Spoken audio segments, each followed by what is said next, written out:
Bonjour et bienvenue sur cette première vidéo du compte Chrysalide. Je me présente, je m'appelle Alexandre, j'ai 30 ans.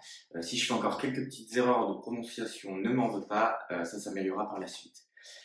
Sur Chrysalide, ma mission c'est de rendre le marketing simple et actionnable, mais je pense que pour ça, il faut aussi comprendre un peu mon parcours. Donc je vais rapidement intervenir dessus pour déjà qu'on se présente et qu'on voit la suite.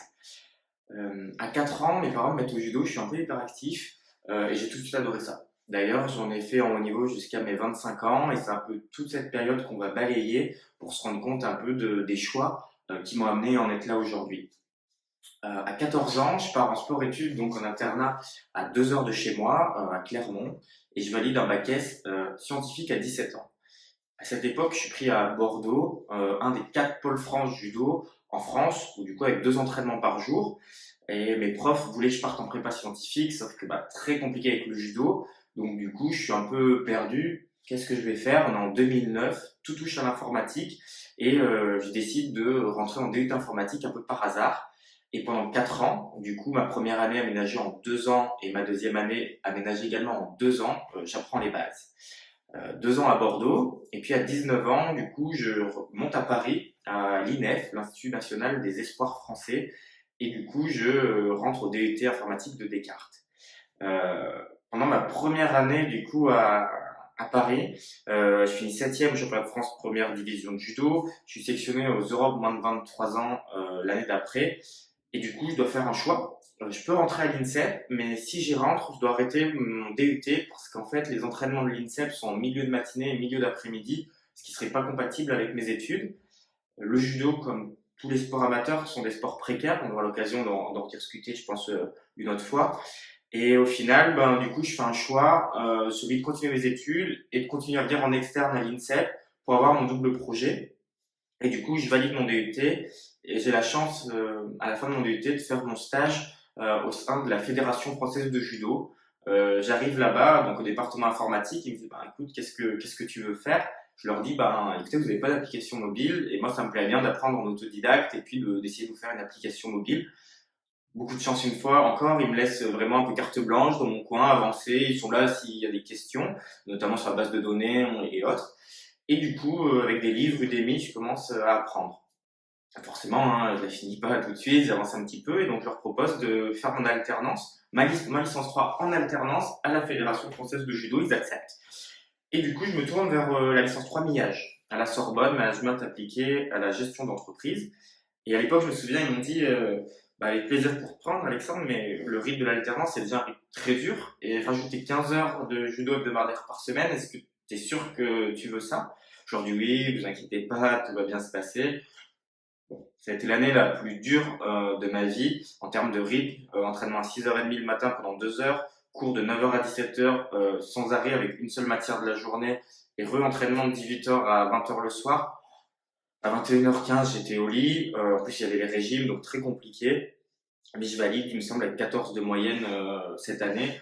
Donc du coup, très bien. Par contre, à l'époque, je dis à mes parents, et même, par contre, je prends un an d'arrêt d'études, juste faire du judo, prendre le temps pour moi. À l'époque, je passe en free pour finir l'application de la fédération qui me permet de mettre un peu d'argent de côté. Et c'est à ce moment-là que je commence à m'intéresser à l'entrepreneuriat. Pourquoi? En fait, je sais coder un peu une application. Alors, pas une grosse application et je fais encore quelques erreurs. Mais du coup, ce que je trouve intéressant, c'est que les gens l'utilisent une fois qu'elle a été faite. Et donc, je me rapproche tout doucement du marketing. Et à cette époque-là, du coup, je postule à l'IIM, l'Institut de l'Internet du Multimédia, à Léonard de Vinci, à la Défense. Je suis pris. Et du coup, les cours sont passionnants. C'est un master marketing digital et business. À cette époque aussi, donc je commence à développer une application mobile, elle s'appelle Oni. C'est du défi en couple. Alors, je suis parti du principe, du postulat à l'époque. On peut être en couple et des fois on va dire à sa copine ou son copain, si tu fais ça pour moi, je vais te masser. Comme un peu un jeu implicite. Et donc je décide de digitaliser le concept. Pour ceux qui connaissent, donc je code en langage natif sur iOS en Swift. Pour la base de données, c'est Parse, qui appartenait à Facebook à l'époque. Et du coup, elle sort en janvier 2016. Et au bout de 3-4 mois, j'ai 2000 utilisateurs. Donc c'est super, je suis en master 1, j'arrive, je fais du judo, j'ai Oni, j'ai les cours.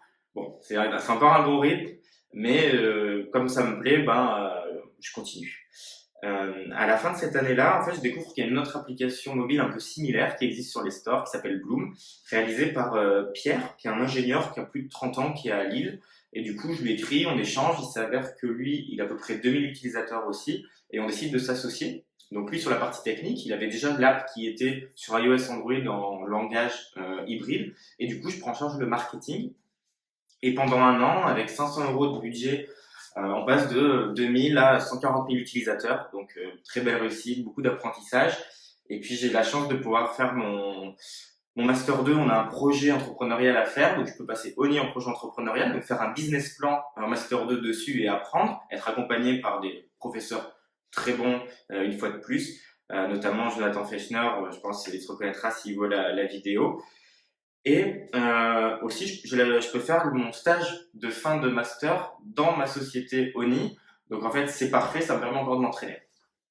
Sauf que là, on est en juin 2017, ça y est, j'ai 25 ans et demi, un master 2 en poche, une application commence à tourner, mais je peux plus tout faire. Ça y est, je pense que c'est le moment, il faut que je fasse un choix. Donc le judo, je décide de passer à autre chose, donc j'arrête.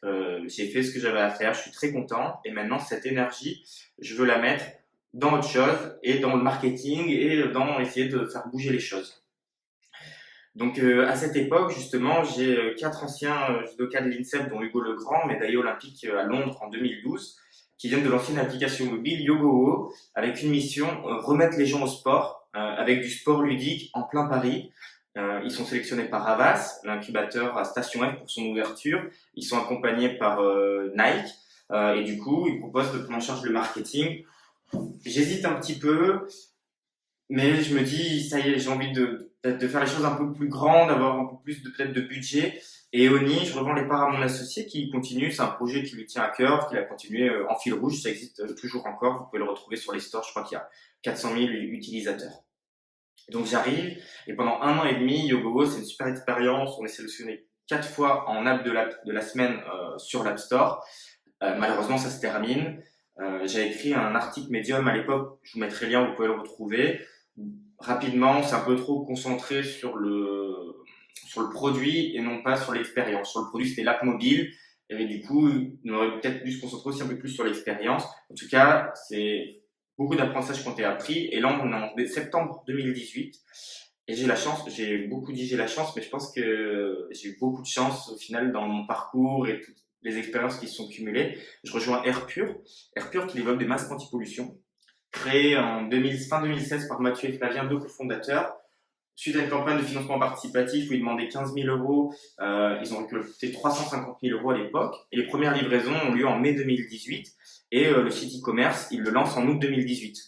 Donc en arrivant au début octobre 2018, c'est le tout début, il n'y a pas de mailing, il n'y a pas de CRM, il n'y a même pas de tracking Google Analytics, donc il y a tout à mettre en place, une grande feuille blanche, et du coup je viens d'y passer 4 ans, 4 années magnifiques avec beaucoup de travail mais beaucoup d'apprentissage, et du coup c'est un peu ça que je veux retraduire avec Chrysalide. Personnellement, j'ai toujours plus de facilité à apprendre quand je voyais quelque chose et à reproduire, donc plutôt la pratique que la théorie. Et en fait, c'est tout l'objet de Chrysalide. On rend le marketing simple, très bien, mais surtout on rend le marketing actionnable. Je veux que ce que je partage, on puisse l'utiliser directement et que ça nous serve. C'est pour ça que c'est illustré sur un vrai projet e-commerce qu'on a lancé il y a 6 mois environ avec ma copine. Donc pour l'instant, c'est un petit projet, on pourra aller voir, ça s'appelle Kokawa. Sa mission, c'est de faire rayonner son intérieur avec une double mission. La première, c'est de la décoration qui nous ressemble, et en deuxième, du contenu qui nous inspire. Pour l'instant, il y a des bougies parfumées liées avec des poèmes originaux. Et très bientôt, il va y avoir d'autres objets de déco, notamment là, dans quelques jours, va sortir un miroir également. Et l'idée, c'est petit à petit, en prenant son temps, de construire une marque qui a du sens et une marque qui est là pour aider les personnes. Pour rappel, YoGoO, c'était du marketing au service de personnes pour les remettre au sport facilement, en groupe et avec vraiment un esprit de communauté. Airpure, c'était des masques anti-pollution pour protéger les personnes. On est passé à plus de 70 000 personnes protégées de la pollution. Donc, en fait, le marketing, oui, mais du marketing qui a du sens pour moi. Et avec Kokawa, ce que je veux, c'est avec de la décoration, donc de la décoration qui sera sûrement à terme en précommande, dans un circuit qui reviendra en circuit de seconde main, c'est également mettre le marketing au service du bon sens. Et en plus, quand on est chez soi, on est un peu dans son cocon, et l'idée, c'est de se sentir bien. Donc c'est vraiment ces valeurs-là que je veux retranscrire. Et du coup, Chrysalide, ça va être tout le marketing que j'effectue sur Kokawa, les échecs, les erreurs, les réussites, l'opérationnel, la stratégie, pour au final prendre son envol, qui est un peu la mission de Chrysalide. On a fait une présentation globale, mais au moins ça permet de se connaître et que tu vois un peu la direction dans laquelle je souhaite aller et comment en fait je conçois la vie, entre guillemets, même si c'est large. Euh, Là, la vidéo sort aujourd'hui et demain, ce sera la première vidéo vraiment dédiée au marketing et au compte. On va revenir sur un sujet important qui est le CRM. Le CRM, pour un e-commerce, souvent, ça doit à peu près apporter 30% du chiffre, alors que ce soit par les newsletters ou par les séquences de mails automatisées suite à un événement. Et d'ailleurs, c'est sur ce dernier point qu'on va intervenir, parce que l'événement, ce sera l'abandon du checkout, quelqu'un qui est tout près de passer à l'acte d'achat, et comment on fait pour essayer de l'accompagner et qu'il passe son achat dans les meilleures conditions. Donc, ce sera disponible demain. Et puis voilà, j'ai hâte. Tous les liens seront en dessous. N'hésitez pas à vous inscrire à la newsletter, que ce soit si vous voulez suivre le marketing, si vous voulez suivre en fait Kokawa et avoir du contenu qui vous inspire, que ce soit juste parce que du coup vous avez envie de me suivre. Mais en tout cas, je suis très content de me lancer dans cette aventure et je pense que c'est quelque chose qui me correspond bien. Voilà.